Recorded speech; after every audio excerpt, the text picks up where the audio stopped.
तो मेरे छोटे भाई और बहनों, स्वागत है आपके अपने चैनल वेदांतु में। होप कर रहा हूँ कि आप जहाँ कहीं भी हो एकदम मस्ती में हो, मज़े में हो, स्वस्थ हो, पढ़ाई कर रहे हो। चलिए आज का सेशन स्टार्ट करते हैं।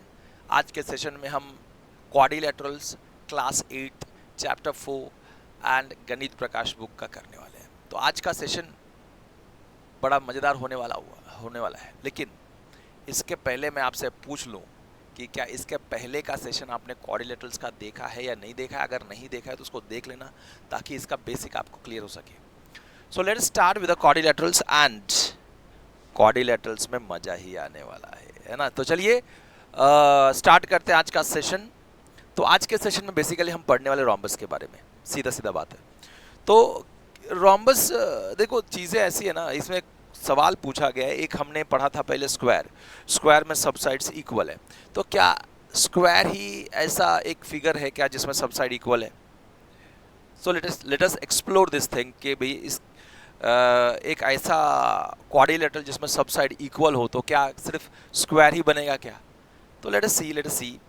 एक मैंने ये बना दिया है पहले से। एक्चुअली अलग बनाना चाहिए था, अलग बना देता हूँ, फिर बाद में इसको बनाऊंगा या फिर इसको ही सॉल्व कर लेते हैं बेटर।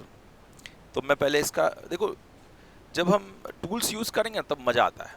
तो टूल्स तो बेसिकली यूज़ कर लो। अब इसमें क्या बोला क्या गया है, अब देखो ए बी का जो लेंथ है, अगर मैं इधर से देखूं, मैंने सब साइड इक्वल बनाना है तो ऑब्वियसली ए से डी तक ये कट किया हुआ है। सो इधर भी नीचे भी ए से डी तक का वैल्यू हम कट कर देते हैं। तो this will be your B, now this will be your B. अब यहाँ से मतलब इसका मतलब ये है कि दो साइड्स तो इक्वल है। अब यहाँ पे क्या है, दो साइड्स इक्वल है। कौन कौन से? ये वाला और ये वाला साइड्स इक्वल है। दिख रहा है? दिख रहा है। अब हम क्या करेंगे, इधर से और इधर से इक्वल साइड्स बना लेते हैं। तो चलिए बना के देखते हैं बनता है कि नहीं। तो यहाँ पे रखा, फिर कट किया हमने एक, है ना, और फिर यहाँ पे रखते हैं बी के इधर और फिर आर्क कट करते हैं। आर्क के ऊपर आर्क कट किया तो ये जो बना वो क्या बना वो देख लेते हैं। ठीक है, ये जो बना वो क्या बना वो देख लेते हैं। इधर से हमने इसको ड्रॉ कर दिया, वैसे इसको भी इससे ड्रॉ कर दिया। तो इसमें क्या दिख रहा है तुमको? अब हमने जब ड्रॉ किया तो ये वाला इससे इक्वल है ना, ये वाला इससे भी इक्वल है, ये वाला इससे इक्वल है, ये वाला इससे इक्वल है। सारे साइड्स है ना एक दूसरे से इक्वल है। लेकिन क्या ये स्क्वायर है क्या? नहीं सर, ऐसा तो स्क्वायर नहीं दिखता है। एंगल सब 90 डिग्री पे नहीं है। सब साइड्स इक्वल तो है क्वाड्रिलेटरल का, लेकिन हर एक एंगल 90 पे नहीं है। इसका मतलब क्या है? इन क्वाड्रिलेटरल ए बी, इसका नाम डाल देता हूं C D. A B is equal to BC is equal to CD is equal to AD. All the sides are equal, but all angles are at not 90 degree. हर एक angle 90 पे नहीं है। Then quadrilateral ABCD is rhombus.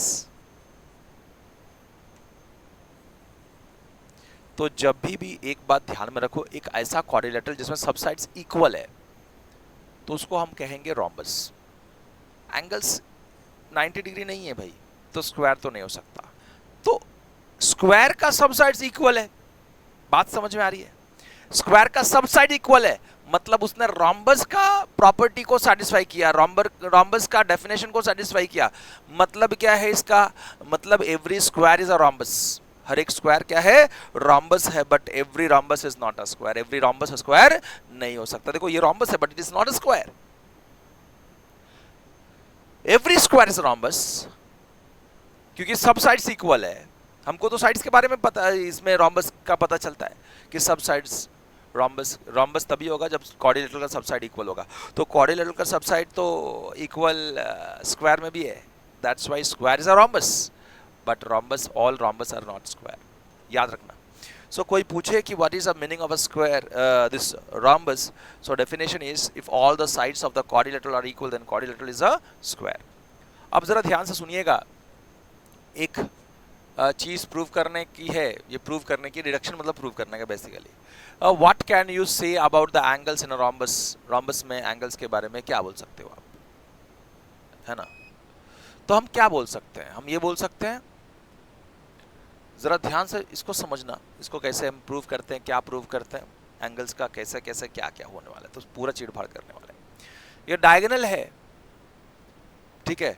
तो पहले तो ये rhombus है, GAME is a rhombus, तो मतलब सब साइड्स इक्वल होंगे, this is equal to this equal to this. तो मैं लिख देता हूं कि क्वाड्रिलेटरल GAME इज रोम्बस। ये क्या है, रोम्बस है। तो दिमाग में रोम्बस आया तो क्या घूमना चाहिए कि सारे साइड्स इक्वल है। क्या है, सारे साइड्स इक्वल है, तो सारे साइड्स इक्वल है। अब GAM इज रोम्बस। अब एक चीज ऐसा है, रोम्बस है तो सारे साइड्स इक्वल हैं, सारे साइड्स इक्वल है, तो इन ट्रायंगल, इसमें ट्रायंगल दिख रहा है GAE ट्रायंगल में GA is equal to GA is equal to GA is equal to GE। हाँ sir, GA is equal to GE। तो in a triangle if two sides are equal then the angle opposite to them are also equal, मतलब A will be equal to D।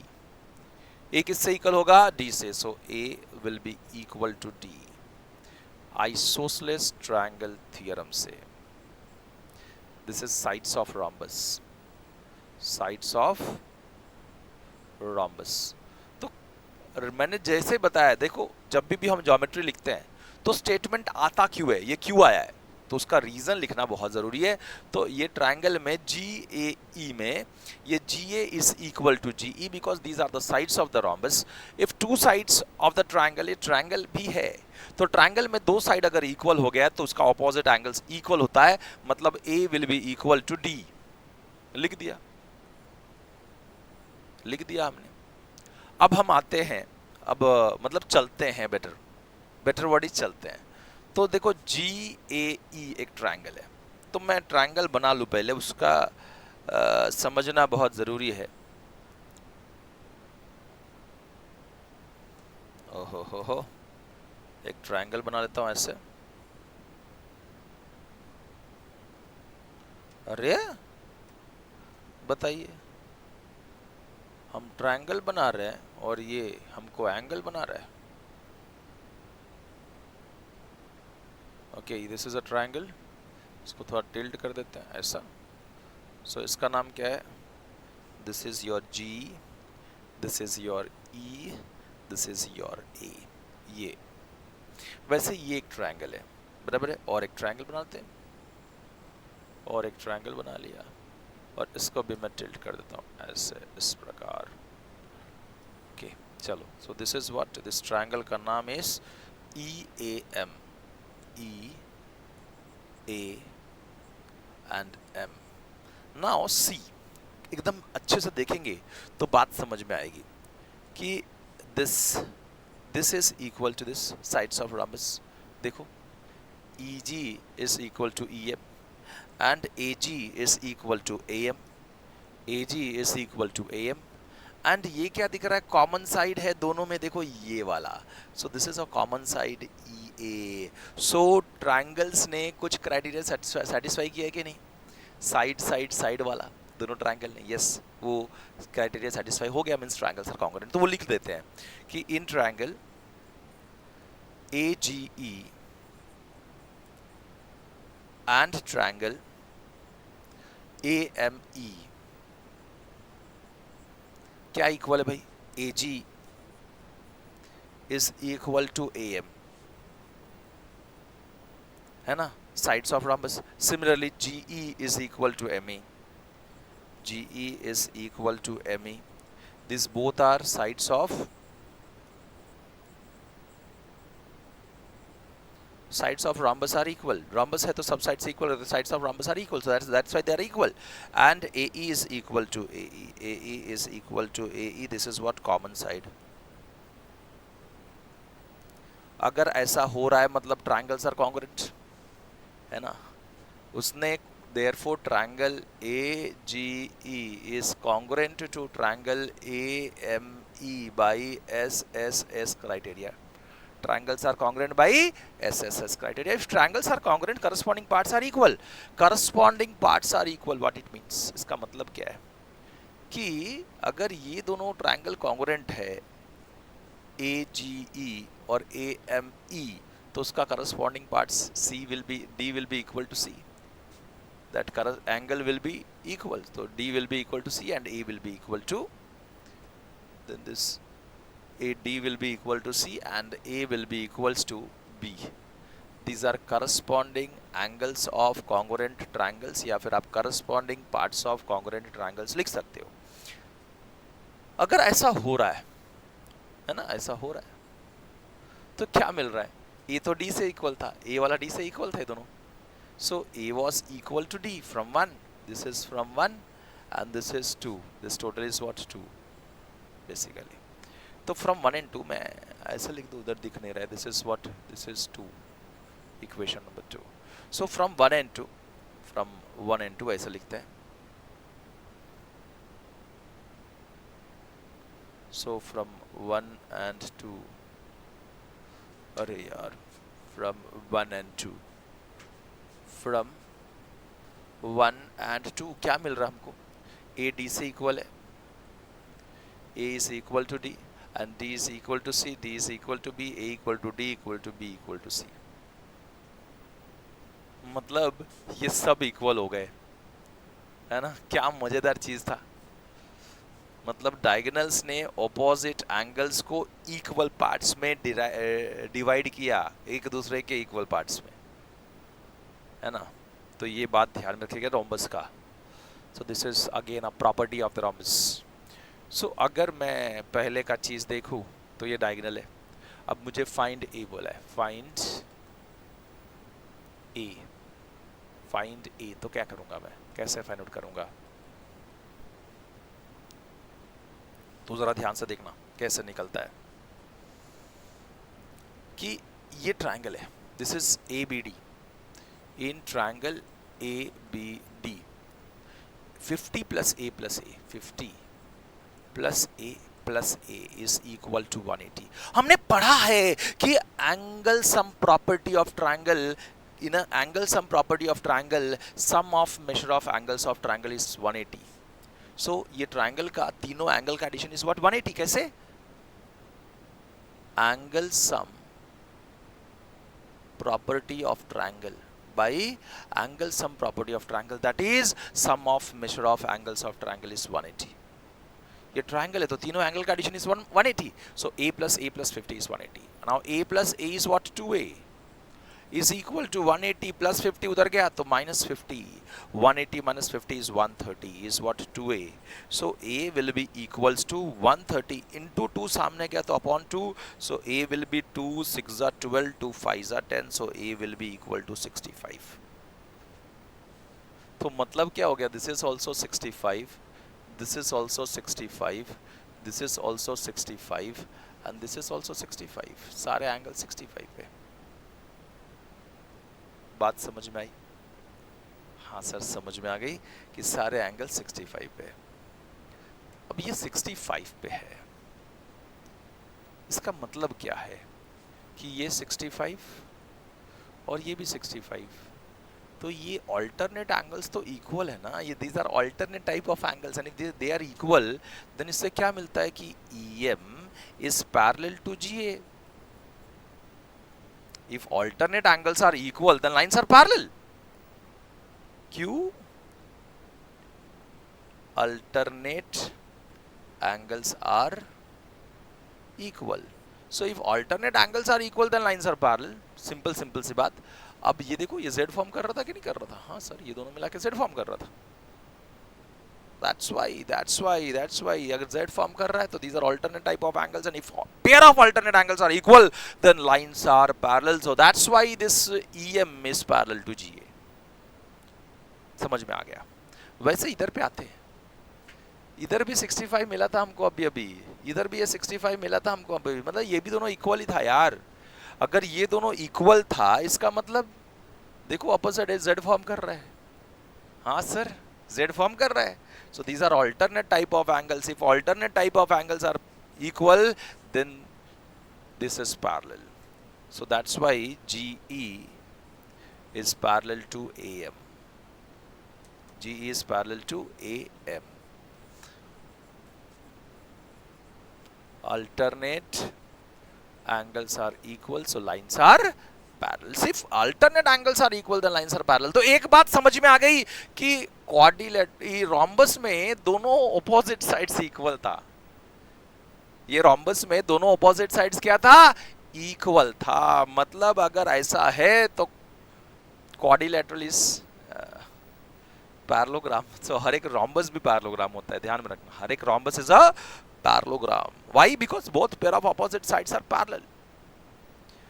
So every rhombus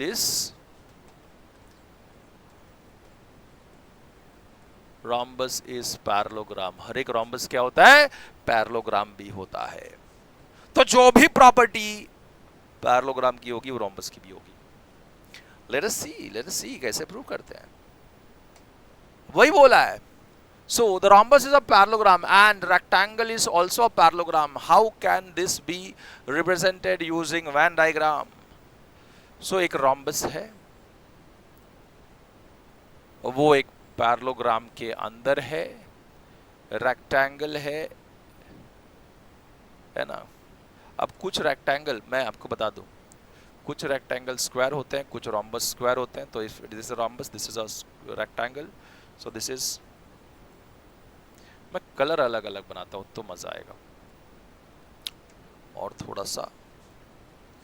so this is what, this is rectangle, this is rhombus bits basically.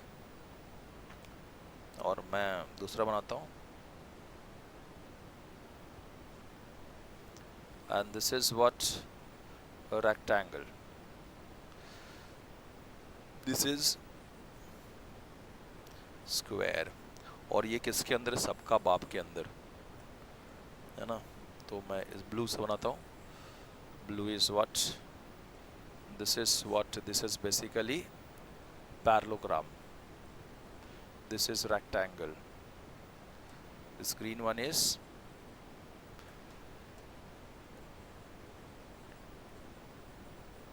this is, so this is rhombus, this is rectangle. दोनों का common is square and it is in the parallelogram. So this is a Venn diagram for representing these things. And let's see the next one. यहाँ पे देखिए book में भी जैसा दिया है, रेक्टेंगल है, रोम्बस है, दोनों का कॉमन इज अ स्क्वायर. दोनों में होता है स्क्वायर. रेक्टेंगल भी कुछ स्क्वायर होता है, रोम्बस भी कुछ स्क्वायर हो जाता है ना. And every square is a rhombus. Rectangle, every square is a rhombus also. So this both intersection is a square. And ये पूरा पैरेललोग्राम के अंदर है. सारे पैरेललोग्राम्स होते हैं, है ना. इजी हो गया एकदम, समझ में आ रहा होगा ऐसा होप कर रहा हूँ. आगे बढ़ते हैं एंड इसका प्रॉपर्टीज देख लेते हैं. Properties, let us see the properties जो हमने पढ़ी. तो अगर every rhombus is every rhombus is a parallelogram, then every property of the parallelogram is a property of the rhombus. So पहला प्रॉपर्टी अगर मैं देखूं तो all the sides of the rhombus are equal to each other. सारे sides क्या हैं? rhombus के equal हैं. तो मैं अगर मैं rhombus बना सकूं, rhombus बना सकूं, so this is a rhombus. तो सारे साइड्स क्या होते हैं इसके? equal होते हैं. सारे साइड्स equal हैं. तो that is the first property. second property क्या है? The opposite. अब देखो, पहले हमने ये भी ये भी तो देखा हमने को क्या मिला इसमें. इसमें देखिएगा ऑपोजिट एंगल्स इक्वल था, है ना. ये 50 तो ये भी 50. क्यों मिला? क्यों मिला भाई? क्योंकि ट्रायंगल कॉन्ग्रुएंट था यार. अगर ट्रायंगल कॉन्ग्रुएंट है तो angle G will be equal to angle M. Angle G will be equals to angle M. Similarly we can prove that angle this A will be equal to E. These are corresponding parts of congruent triangles. So opposite angles of parallelogram are equal also, है ना. तभी तो ये लिखा हुआ है ना. So हमने यहाँ पे ही जब triangle congruent हो गया तो G will be equal to M. Corresponding parts of congruent triangles. angles. So these are opposite angles of, क्या है, opposite angles of rhombus. And अगर ये every rhombus is a parallelogram, then property of parallelogram is a property of rhombus also. So parallelogram में तो हमने पढ़ा था कि opposite angles are equal. So that's why the opposite angles of rhombus are also equal. Second property. Opposite angles मतलब ये वाला इससे इक्वल होगा और ये वाला इससे इक्वल होगा. अब देखो ये दोनों, ये प्रॉपर्टी अभी तक पढ़ा नहीं एक्चुअली, तो ये हम प्रूव करने वाले हैं. Diagonals of rhombus are equal and bisect each other at 90 degree, लेकिन ये करने वाले इसके बाद में नेक्स्ट सेशन में हम ये करने वाले. तो थर्ड प्रॉपर्टी पढ़ लेते हैं कि in a rhombus the adjacent angles add up to every rhombus is a square. हर एक रॉम्बस क्या है, हर एक रॉम्बस क्या है, every rhombus is a parallelogram. तो पैरेललोग्राम में adjacent angles are supplementary. So अगर ये A है, ये B है, ये C है, ये D है, तो angle A plus angle B is 180, angle A plus angle D is also 180 and so on. Adjacent angles are supplementary, है ना, adjacent angles are supplementary. Then diagonals of rhombus bisects each other. Diagonals of rhombus are perpendicular to each other. It means that diagonals of rhombus are perpendicular bisector of each other. Opposite angles को भी bisect करते हैं. अभी पढ़ा था हमने कि opposite angles को भी दो equal parts में divide करते हैं. तो ये प्रॉपर्टी, ये वाला प्रॉपर्टी, ये तो हमने पढ़ लिया. अब ये जो है ना, ये प्रूव करेंगे नेक्स्ट सेशन में. We will prove this in the next session. Hope कर रहा हूँ कि आज जो सेशन हमने किया वो आप लोग को पसंद आया हो और हर एक चीज़ आपको समझ में आई हो. अगर समझ में आई है तो ज़रूर लाइक कर देना या शेयर करो, बिकॉज शेयरिंग इज़ केयरिंग, है ना. मम्मी ने सिखाया है तो शेयरिंग इज़ केयरिंग, तो शेयर तो करना पड़ेगा. सब्सक्राइब कर लो, बिकॉज हाँ यार, नए हो तो सब्सक्राइब करना बनता है. सब्सक्राइब किया तो वेल एंड गुड. अब देखो बेल आइकन दबा के जाओ ताकि ऐसे वीडियोस के फर्दर अपडेट्स आपको मिलते रहें. मिलते हैं नेक्स्ट वीडियो में, तब तक के लिए गुड बाय, अलविदा.